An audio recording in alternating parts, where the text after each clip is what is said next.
I'm Charlie, and this is Cooking with Milwaukee Community Leaders. Cooking with Milwaukee Community Leaders is available both as a podcast, wherever you get great podcasts, and on video on our YouTube channel, Cooking Secrets for Men. So I'm very pleased to have as my guest today, Barry Mandel. Barry. Charlie. Great to see you. Good to see you. Appreciate it. Barry is the chairman, CEO, and founder of the Mandel Group, which is one of Wisconsin's largest residential multifamily real estate development firms. And to be as transparent as possible, this building that I live in, that we're doing the show in, is a Mandel property, the Domus. And thank you for living with us, Charlie. Well, we love it here. It's a community, and this great room that we have here, the community room with the kitchen and the living area, and then the outside.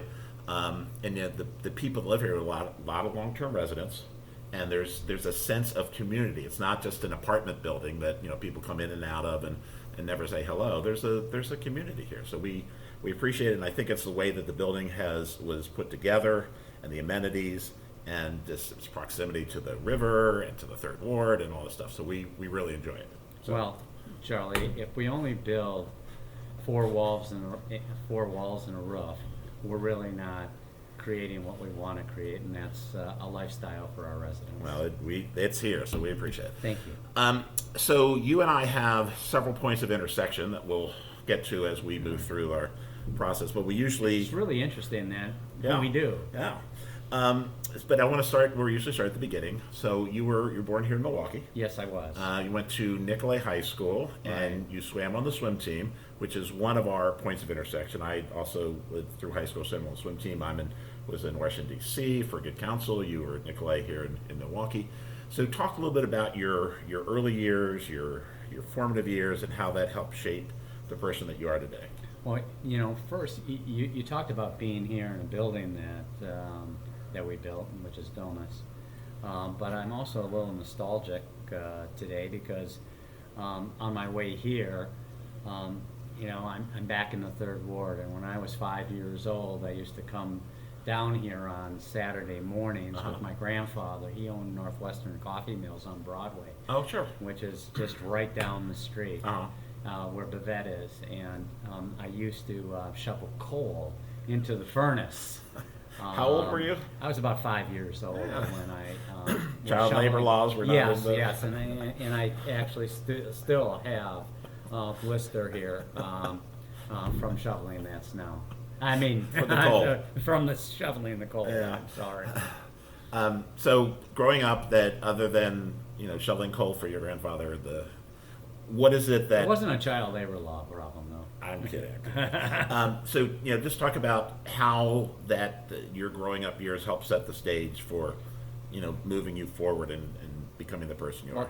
Well, Charlie, most families talk about anything but business at the kitchen table. Right. And I think that I actually grew up talking about real estate at the kitchen table. When I was 5 years old, I was informed that not only was I going to go to law school, but my brother and sister were also, even though I think my sister wasn't born yet when I was 5 years old, but she was preordained to go to law school as well. That was one of our requirements. And my father was a real estate developer. Okay. And, on the weekends, real estate developers take... Well, at least my father did, I should say. Used to take me on site visits all the time on one prospective sites that he may wanted to purchase, and those that he was actually developing. So I learned that on the weekends, and during the week, every dinner, we talked about all sorts of things concerning real estate, from zoning to accounting to development, the risks associated with real estate. I really did have an education in real estate during my formative years until I left it when I was 17. And so you left at 17 and went to college. I went to college, and Charlie, it was that sort of education I got. I received at the kitchen table. that I went on to University of Wisconsin. I was in the economics department. I wrote my senior thesis on real estate. Professor Grasskamp was one of my sponsors. Professor Grasskamp, well-known professor at the Grasskamp Center at University of Wisconsin-Madison. I was bred to be a real estate developer. So, but you also you got your law degree. You went to Georgetown University. Went to Georgetown Law School, but then again, there are certain required courses that you take. But I also took tax, and I took a real estate course, securities course, all towards the thought that at some point I may be involved in real estate development. So that's another point of intersection, that we were both in college in Washington, D.C. in the late 70s, you at Georgetown, me at the University of Maryland. And I know we've kind of discussed this previously, but we weren't really heading in the same bars at night. You weren't at Winston's and Nathan's, and which is why you have a law degree and I have a 2.3 GPA. So after you graduate with your law degree, talk about your early career and how it led you to form the Mandel Group. I actually practiced law for 2.5 years. I think going to law school is a great background, but actually practicing law was extremely important to me.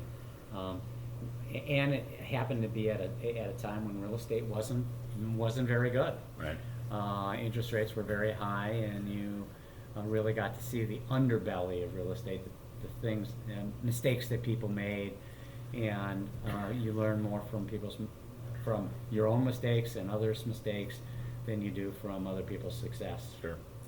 And then how did you get to starting the Mandel Group? Well, the truth was that I was a miserable lawyer. I didn't like practicing You were miserable law. being a lawyer, not a miserable lawyer. No. I was both. Charlie. Okay. I was both. I was a miserable lawyer, and I was miserable at it. And so I left Kansas City, Missouri, came back to Milwaukee, Wisconsin, where, as I indicated, my father was a real estate developer. He was a self-made person. He gave me great opportunities, obviously educational-wise. He didn't delegate very well. By the time he delegated me something, he already had done it. So basically, I had a desk and a check. But he did do one thing, and it was extremely important to my career. He introduced me to another young man. His name was Jack Collier. And Jack and I complemented each other very well. I had a legal background, business background, and he not only had a business background, but more importantly, he had a construction background. Right.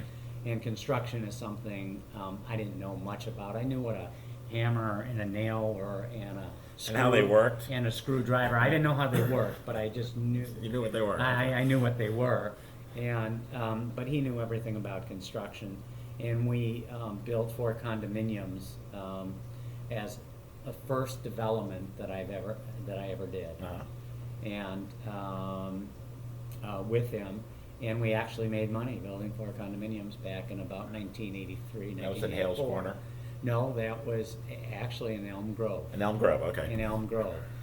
But while we were building it, a financial consultant from Hales Corners came and spoke with me, and he said, I really liked your presentation at Elm Grove. I wonder if you'd be interested in a site in Hales Corners to build 332 apartment units. Now, going from 4 condominium units to 332 apartment units was a big leap. Yeah. A big leap. And, the most unbelievable thing happened, Charlie. We actually won the RFP. Wow. It was a time where I felt like a dog that caught a car. I just didn't know what to do with it. And I called I love that saying. but it's true. I mean, I called everybody I could. I mean, going from 4 units to 332 units. I was trying to think about, how we were going to finance this. Right. And so I was fortunate enough to call a group called Crowe Chasewood, which was the Mid-States division of Trammell Crow Residential. Trammell Crow, right. And they came on a Thursday. Oh, I called them on a Thursday, I'm sorry. They came on a Tuesday, and by the next week, they said they'd like to buy the site and give us a fairly substantial profit, considering I was receiving a nice salary from my father, but this was a real profit. They offered us a partnership in the Trammell Crow Residential, and 10% of the deal moving forward. Wow. And sure enough, I was then surrounded by the best of the best. Trammell Crow Residential was the #1 multifamily residential company in the United States of America. It had partners all over the country, and I would say that that was the most important connection and relationship that I had during my career, and it accelerated my learning curve geometrically. So the Mandel Group is started, and you're in making your way building. 1991, November 1991. So there are many buildings here in the city, and we've looked at many of them as we were looking to move. A lot of high quality, the work that's being done. We're always impressed with Mandel properties. I'm glad we're here. So I want to talk about the ACRE program. So the ACRE program is something, it's Associates in Commercial Real Estate. It's a program I know you're very proud of, and not only proud of the program, but proud of the results. Yes. So why don't you Yeah, talk a little very. And the ACRE program was established by Dr. Mark Epley. Dr. Mark Epley was the Bell Chair at Marquette University. He had previously come from George Washington University. Right. And so I think he was there about maybe. Probably. Well, no, he's a little younger than You think us, he was probably. at Winston's or Clyde's when I was there? He may have been. He may have been.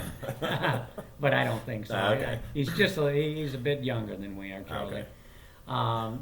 And he brought this concept to Milwaukee, and that is the Associates in Commercial Real Estate is a program that attracts minorities who are underrepresented in real estate. Right. Now, this was something that he called me on, but it's not something that was new to us, because during my career in our company's history, we had always worked with minority contractors to provide them opportunity on our deals. Some of those were certainly mandatory because we received money from the city. Right. But in other cases, it was really voluntary. So that was something that I was very interested in. And quite frankly, it's something that my father had done before me. Good. And so the ACRE program really is a 20-week program. It's had 300 graduates. It started at Marquette, but Okay. really the most important thing about this is partnership and collaboration, because it attracted UWM as a partner. It has MSOE as a partner now. So UWM for planning, MSOE for engineering on the construction side. Right. The business school at Marquette University, and now LISC is a part of. And I know your wife Ellen is on the national board of LISC. She is, yes. And they are. That's where the ACRE program's housed. And over the last, I think since 2020, Theo Lipscomb, who's head of LISC in Milwaukee, Right. has raised over $1.5 million for the program. Wow. We now have, as I mentioned, 300 graduates of the ACRE program, and the results have been amazing. Hundreds and hundreds of millions of dollars of developments have taken place from ACRE graduates. ACRE graduates really got a a look through a keyhole into real estate that has so many different career paths. Right. And I think as a result of that, we have people who have taken the education they got through the ACRE program, but they are common council members. They're head of bid districts. Right. The head of the Department of City Development is an ACRE grad. So we have a really proud alumni. Now, the course is the course is great, but another great attribute of the ACRE program is that it has 300 alumni. And So it's a resource for people to draw on. Exactly. Right. They have a community in which they can draw on. They can talk to one another. They have a support group. And now, in addition to both expanding the ACRE program to Madison, we are investing in the Alumni Association. But that's part of what or people trying to affect change here in the city is presenting opportunities, and that is certainly what the ACRE program does. It presents an opportunity. It's not, you're not giving something to somebody. They have to go out and earn it and work at it, but it's an opportunity that may not have been available in normal circumstances. Well, one point I want to make is that all the people who were part of the ACRE program were already professionals in some way. Right. They really wanted to be in the ACRE program. And to get into the ACRE program is extremely difficult. I think they have anywhere from 5 to 10 applicants for every one that gets in. Wow, that's amazing. All right, so another point of intersection for us is a commitment to education here in Milwaukee. I'm on the MPS Scholarship Review Committee. I do mock interviews with the high schools in MPS, and you're heavily involved with the Milwaukee Academy of Sciences here in Milwaukee. Is one of our top schools. Anthony McHenry is the CEO there. It's been on the show. He made McHenry's famous chili, so I think it's famous in McHenry's family, but that's about it. Oh, I don't know, but I'm going to ask him for some now. There you go. So talk a little bit about education in the city. And again, that's another point where opportunity is important. And you, through the work that you do with the Milwaukee Academy of Sciences, are helping, hopefully, to provide opportunity. Well, I'm involved with Milwaukee Academy of Science through an independent non-for-profit, and that is the I Have a Dream Foundation. Okay. I'm on the national board of the I Have a Dream Foundation, and principally, I think I was put on the board for the national national board because they wanted to start another cohort in Milwaukee, Wisconsin. Right. There was a cohort in 2007 and 8, and they are now graduating college. And so that's a success story in itself. They want, the national chapter wanted to start another cohort. So I spent a great deal of time doing research on what schools would be the best schools to approach to have another cohort in. And after a lot of underwriting, Milwaukee, all roads led to Milwaukee Academy of Science. One of the reasons, and when I talk about a cohort, what I mean is we are taking 100 first graders, all the first graders at Milwaukee Academy of Science. There is no cherry picking here whatsoever. Everybody who signs up at Milwaukee Academy of Science, if there's room, they get in. So we have a cohort of 100 students, 5 to 10% of them are mentally or physically disabled. 94% of them are economically disadvantaged. Right. 98% of them are black, and I think 2% are of color. Right. Most of the families, the average income is $25,000. So most of them have suffered under the trauma of of poverty. Sure. And so I know there's a tagline. Is it's first grade to first job? Is that? That's right. That's Right. what we're going to do, Charlie. It's a two-generational approach, Right. Charlie. What we're trying to do is wrap services around both family members Mhm. and the students. So with respect to the students, at school, after school, and summer programs, Mhm. and for the families, we're trying to help the families with respect to family stability. So that includes housing, Right. health and wellness, both physical and mental health, broadband services, connecting families, and a 360-degree wraparound services.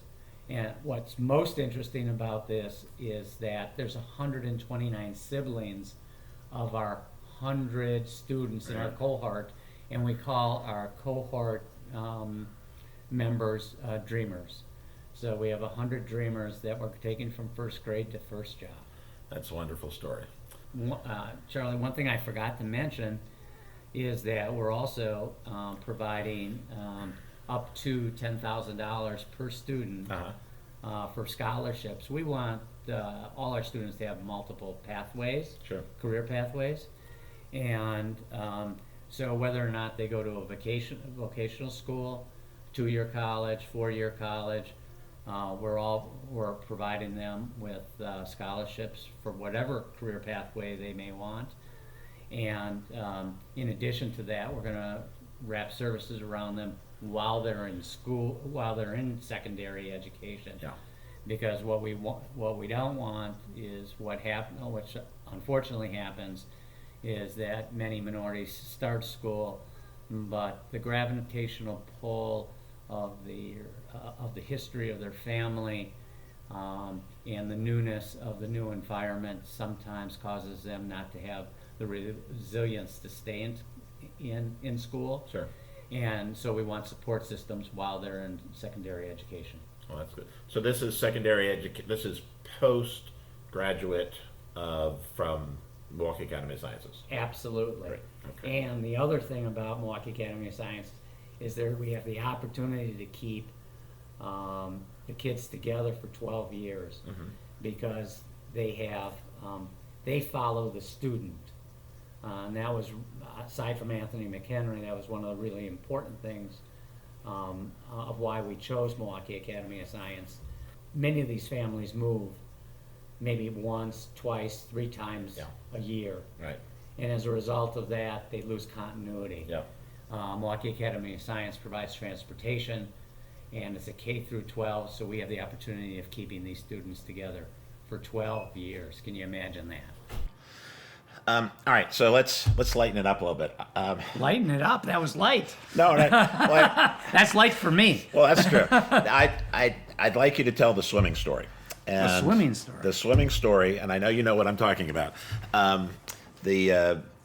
You were in negotiations with the developer, and somehow you ended up in the pool, and then the story behind it. Am I telling the story or are you telling You're the story? telling it. Okay. Just want to know. Just want to know. I'm just setting the stage. So, Okay. So take it away. Okay. So we built the University Club Tower. University Club Tower is the tallest occupied residential building in town. The kosher is going to be taller, Right. but it's not occupied yet. So, Just ask Tom. but in any event, we had a normal and customary dispute on change orders. It was only $3.5 million. It was a $120 million project, but $3.5 million is real money. Yeah. And so we negotiated down to $1,750,000. We decided to adjourn. We came back next week, negotiated down to $25,000. And the president of Findorf said, "Barry, I hear you're a high school swimmer." And I said, "Yes, I was." He said, "Why don't we swim for $25,000? And I said, "Okay." Little did I know he was captain of the University of Wisconsin swimming team. He was my age, though. So I'm not a very competitive person. Sure. And Sure. I'm not. Okay. I hired a young man who just got done swimming in the Olympics. I trained for 3 months. But you're not competitive. No, I'm not competitive at all. Just checking. Not competitive. Okay. And I trained for 3 months. Rich Lynch, who I was swimming against, trained with his coach at University of Wisconsin-Madison. And we had the meet at Schrader YMCA or Schrader Aquatic Center. Right. And we really did it up. I had starters, I had blocks, we had electronic timers, we had a starter, I had 100 people cheering for me, he had one person. Well, it's home advantage. Right. Yeah, home advantage. And so Mark Spitz, by the way, called me 4 days before the race. Mark Spitz, for people who are watching this podcast, may not know, Mark Spitz won 7 gold medals in the Olympics. And he gave me advice. He said, Barry, you haven't swum this race for 37 years since you graduated high school. And you're going to be so tired after the first 50, it's only going to be your heart that's going to get you through it. He said, go out fast and break his heart in the first 50. And I was 1/10 of a second ahead of him at the 50. And I beat him by 0.12 of a second. And I beat him only that day. He was a much better swimmer than I was. It was one day that just somehow some adrenaline got in me, and I was able to win that race, and it completely changed my life. Because for the last 16 years, I've been swimming locally, nationally, and internationally. Right. And, in the master's program. In the master's program, and it's just been wonderful. I've met people from all over the world and created new friends, and it's just been something I'll always thank Rich Lynch for. And he was such a gentleman in doing so. Did he write you a check, or he just... Well, you know what? I spent $65,000 winning that $25,000. But I'm not competitive. Right. I'm not competitive. We figured that out. Right. Between donations and training, I spent $65,000. Yes. I love the story. I've read about it. I've heard it several times. It makes me laugh. All right. So we call this serious people with serious jobs having a little fun. So we're gonna have a little fun today. So. What are we preparing? I'll tell you, fun's not in my repertoire, but I'm going to do it for you. Okay. Today we're going to, as probably none of you know, Passover's coming, April 22nd to the 30th of this year, and I am going to make fried matzah. Okay. And fried matzah is a very, very simple dish. And matzah is unleavened bread. The tradition, the story about matzah is that the Jews in Egypt in about, I think, 1300 BC were asked to leave after a number of plagues were afflicted on the Egyptians. And they didn't give them much time to leave. In fact, they changed their mind at one time. But they didn't have time to make leavened bread. So they made flatbread. And they made that flatbread, and they fled Egypt with their flatbread. And so during Passover, you give all leavened bread up, and you only have unleavened bread during that period of time. So we're going to make fried matzah today. I haven't had fried Matzo Brei, since I worked in a country club in the late 70s, and it was served during Passover. So this will have to re-engage my taste buds that I haven't had it in ever many years. That is. Well, not probably many. Like 10 or 15. Not many people have experienced fried matzah, but my grandmother used to make it before I came down here and shoveled coal. So this is another great opportunity for me. All right, so here's... I get one of these. Everybody That's gets an great. apron when they come on here and take time out of their day and cook me something good to eat. I mean, cook something good to eat. Well, wait a second. I'm cooking something to eat. I can't tell you it's going to be It'll good. be good. It always is. So give us a chance to set up. We've got some prep work done in the back, and then we'll be right back. All right, so we're here at the cooking area. Here's our matzah. Where we go? Here's the matzah. And for my friend Tom Garvey, thank you so much for Senor Avocado and, of course, olive oil. So Barry's over here, and Barry, why don't you go ahead and take it away? Well, today I am, you know what, I'm not really Barry. I'm Julian Childs. Julian Child, okay. Julian Childs, and we're making fried matzo today. This is something that my grandmother used to make me when I was a very young boy. Okay. And first thing we're doing is we're taking the matzah and we're putting it under a little bit of warm water. Okay. Just to soften it up a little bit. Okay. It's got a cracker consistency. Yes. And putting the water on it will make it a little more pliable to use. So we're going to take eggs. Okay. We're going to use 4 eggs for this. Okay. All right, so 4 eggs, and there's a whisk somewhere, I know. I have a whisk. Oh, there it is. All right. And do you you put any seasoning in the eggs as you're... No okay. seasoning yet. We'll season it later, and then we'll allow those who are eating it further season it to their taste. Okay. We got... And now we're going to take our whisk and we are going to scramble these eggs up. Okay. Now I understand you used to do this on a regular basis. I did. I was a grill cook on Saturday and Sunday mornings. People would come in, golfers would come in and have their fried matzo and then go out and play 18 holes. Well, everybody needs their carbs. That's right. Now we're going to take the matzah. Uh-huh. And we're going to use the whisk also and crush the matzah into the egg. Okay. All right, making it a little easier to scramble when we put the eggs. Exactly. We're going to take 2 more. So I used 4 eggs and 6 pieces of matzah. Those are doubled up. Yes, they're doubled up. There's 2 of them in there, okay? More eggy. That was my radio name in college. More eggy? Well, More eggy here you with know, you have to make sure that you get every little piece of matzah coated Right. with egg. And now we're going to take butter, Okay. because everything tastes better in butter. I think that's a good roll. So we're on, A little too hot. it's on low, right? I turned it down to low. Okay. There we go. We now have brown butter. Here I'm helping. Yes, could you just take it off the fire just for a Sure. moment?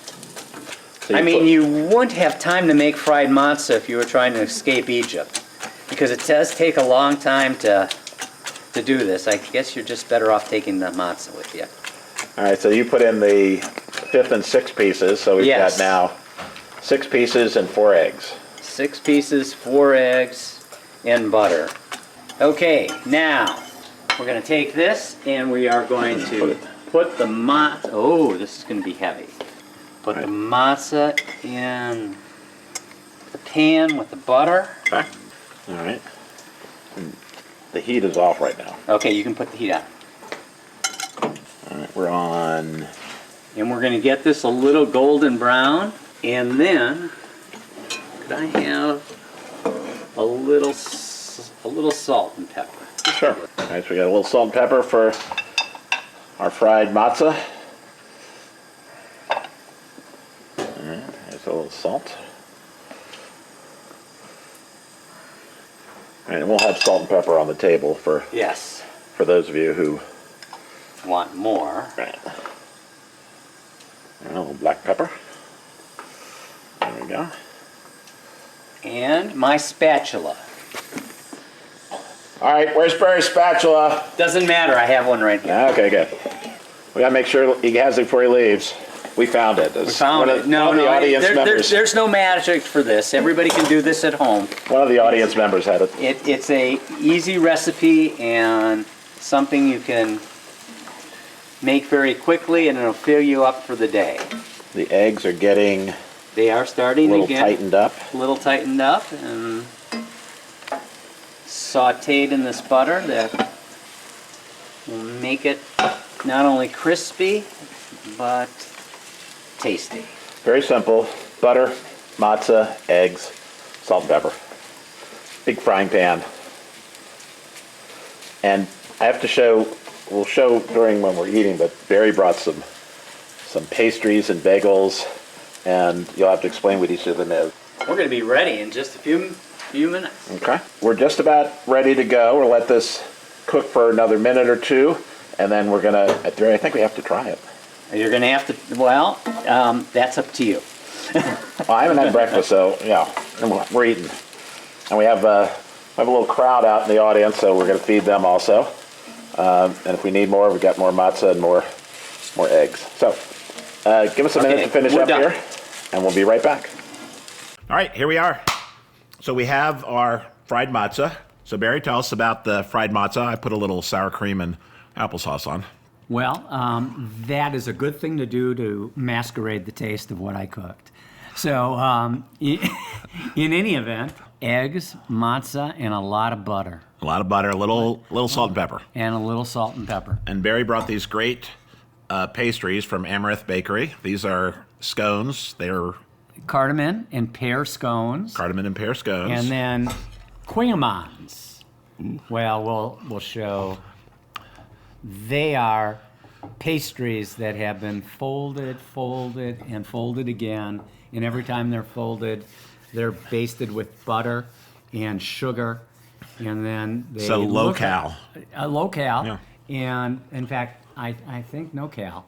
And they look a little like a cupcake, but they're not. And they're crispy, they're wonderful, and they're caramelicious. Actually, for all of these, you have to get there early or order the day What's before. Early? They open up at 7 o'clock. I was there at 8 this morning. All right, so I'm going to put a little teeny bit of applesauce and a little sour cream and give us a little taste test.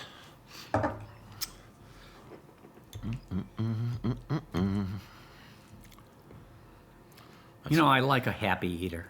I live to eat. Well, I bet you live to eat too. On my tagline on my website is, I'm a amateur chef and professional eater. Well, I would say that eating is one of my favorite things to do, and sharing food and wine with others is absolutely the favorite thing I can do. Well, what you've shared here today is just fabulous. I mean, the fried matzah, great, brings me back to my Ute, and the pastries. There's more pastries out there in the audience when you get finished. But I want to thank Barry for coming. Barry, thank you so much. Well, thank you for having me. Appreciate it so much. I love cooking in your kitchen. We're actually recording now. Yeah, I think this is actually your kitchen. We're just living in it. You're more than welcome. Thanks so much. Thank you. Appreciate you coming taking time out of your day, fixing a great meal and bringing lots of snacks for. I'm assuming these are all going to get eaten by people out there. So thanks so much for watching. Please like and subscribe. Appreciate all the support. And until next time, thanks for supporting Cooking with Milwaukee Community Leaders. Thanks for listening to another episode of Cooking with Milwaukee Community Leaders. Cooking with Milwaukee Community Leaders is brought to you by Cooking Secrets for Men, LLC, and was recorded in the 3rd Ward in Milwaukee, Wisconsin. We feature and profile community leaders who are trying to make Milwaukee a better place. The tagline is, serious people with serious jobs having a little fun. Our guests choose the recipes that we use on the show. All of our podcasts are available on iTunes, Spotify, and wherever you get great podcasts.